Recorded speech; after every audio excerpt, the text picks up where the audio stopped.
Saya kali ini ingin mengomentari Mahfud MD yang mengomentari Jokowi.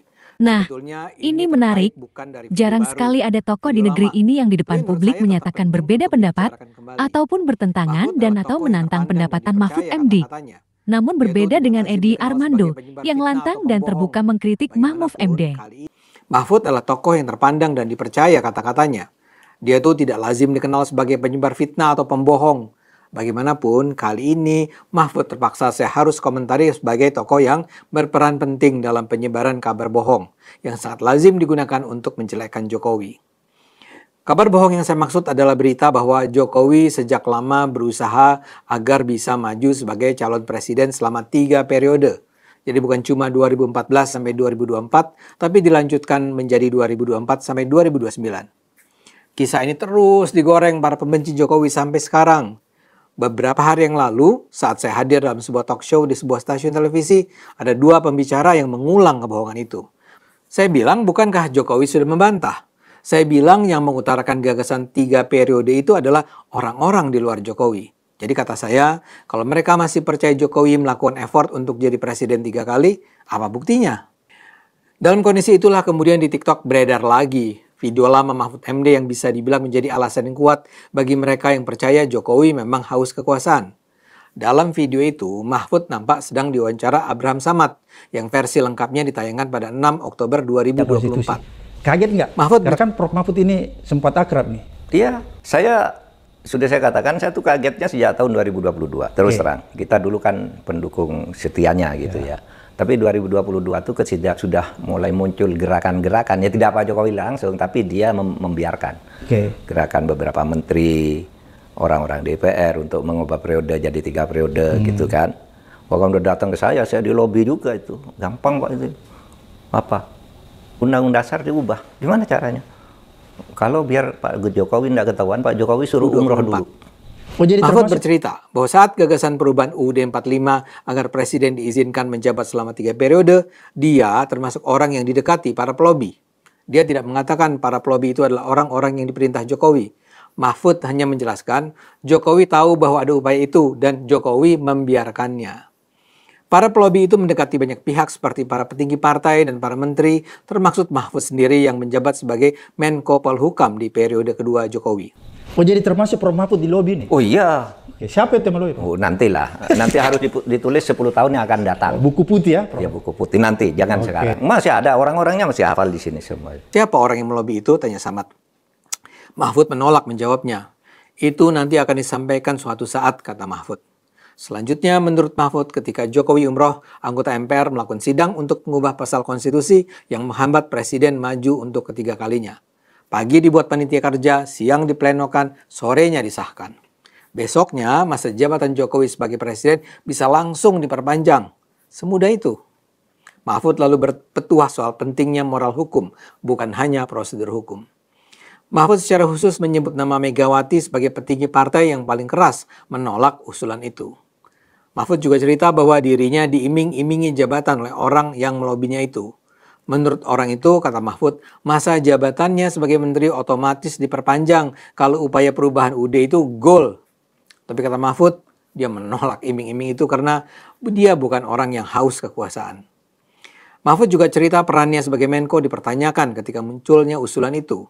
Menurutnya, dia terlibat dalam gerak menggagalkan upaya itu tanpa lebih jauh menjelaskan secara terperinci apa yang dia lakukan. Pertanyaannya, apa benar cerita Mahfud itu? Saya percaya Mahfud jujur ketika mengatakan dia pernah didekati orang-orang yang berupaya mengubah UUD 45. Tapi yang menggerakkannya bukan Jokowi. Sayang sekali Mahfud sama sekali tidak berani menyebut nama orang yang melobinya itu. Kalau kita bisa tahu, akan lebih mudah bagi kita untuk mempercayai apakah lobi tersebut memang terjadi atas inisiatif atau direstui Jokowi. Sayangnya entah kenapa Mahfud tidak bersedia menjelaskan kepada kita siapa orang itu. Tapi lebih dari itu, Jokowi sendiri secara terbuka mengatakan menolak perpanjangan 3 periode itu. Saya tegaskan, saya tidak ada niat, tidak ada juga berminat menjadi presiden 3 periode. Jokowi menolak semua usulan itu. Menurut Jokowi, pihak-pihak yang mengusulkan itu punya 3 motif buruk terhadapnya. Ada yang ngomong presiden dipilih 3 periode itu ada 3 menurut saya. Satu, ingin menampar muka saya, ya. Yang kedua, ingin cari muka, padahal saya sudah punya muka. Yang ketiga, ingin menjerumuskan. Tahun setelah pernyataan keras Jokowi itu, usulan perpanjangan masa jabatan presiden langsung mereda. Tapi pada Maret 2021 kembali bergulir. Pemicunya pernyataan Amin Rais yang menyebut ada skenario mengubah UUD 45 untuk mengakomodir wacana masa jabatan presiden 3 periode. Jokowi ketika itu kembali bersuara keras. Dia mengaku tidak berniat dan tidak punya minat untuk menjabat presiden selama 3 periode. Setelah itu, usulan itu kembali meredup. Tapi pada awal 2022, usulan perpanjangan masa jabatan presiden jadi 3 periode kembali bergulir. Ini dipicu oleh Menteri Investasi Bahlil Lahadalia, Ketua Umum PKB Muhaimin Iskandar, dan Ketua Umum PAN Zulkifli Hasan yang mengusulkan penundaan pemilu 2024. Belakangan, isu itu bergulir jadi wacana presiden 3 periode yang didorong beberapa menteri, seperti Menteri Koordinator Bidang Perekonomian Erlangga Hartarto dan Menteri Koordinator Bidang Kemaritiman dan Investasi Luhut Binsar Panjaitan. Gagasan itu ramai dikritik publik. Jokowi sampai harus merespons kembali dengan menyatakan dirinya bakal patuh pada konstitusi. Kita bukan hanya taat dan tunduk tapi juga patuh pada konstitusi, kata Jokowi. Jokowi memang sempat jadi sasaran kritik sebab menyatakan wacana penundaan pemilu dan presiden 3 periode tidak bisa dilarang dan itu adalah bagian dari demokrasi. Jokowi pada dasarnya mengatakan setiap pendapat sah untuk diutarakan sebagai bagian dari demokrasi. Tapi dia tidak mengatakan mendukung rencana itu. Bagaimanapun, sikap Jokowi itu dikritik karena dinilai tidak tegas, bahkan dianggap menikmati wacana perpanjangan masa jabatan presiden. Isu itu bahkan sempat memicu gelombang aksi massa di sejumlah daerah. Akhirnya Jokowi secara terbuka menyentil langsung para menterinya pada awal April 2022. Dia bilang, jangan ada lagi menteri yang bicara soal perpanjangan masa jabatan presiden dan penundaan pemilu. Fokuslah bekerja dalam penanganan kesulitan-kesulitan yang kita hadapi, kata Jokowi. Apa yang saya paparkan di sini merujuk pada apa yang diberitakan media.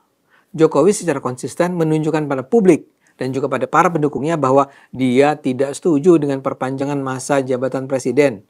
Jokowi bersikap sangat tegas soal itu. Sayangnya para pembencinya tidak mau tahu dan terus menggelindingkan kebohongan yang akan meruntuhkan kredibilitas Jokowi. Dan sayangnya lagi tokoh seperti Mahfud MD justru memberi tambahan cerita yang dengan mudah digoreng untuk membenarkan fitnah tersebut. Bagaimanapun saya percaya, kebenaran akan menemukan jalannya sendiri. Saya percaya Jokowi jujur, dan kejujurannya akan menyelamatkannya dari fitnah-fitnah yang suka sekali disebarkan para pembencinya. Ayo gunakan akal sehat, karena hanya kalau kita gunakan akal sehat, Indonesia akan selamat.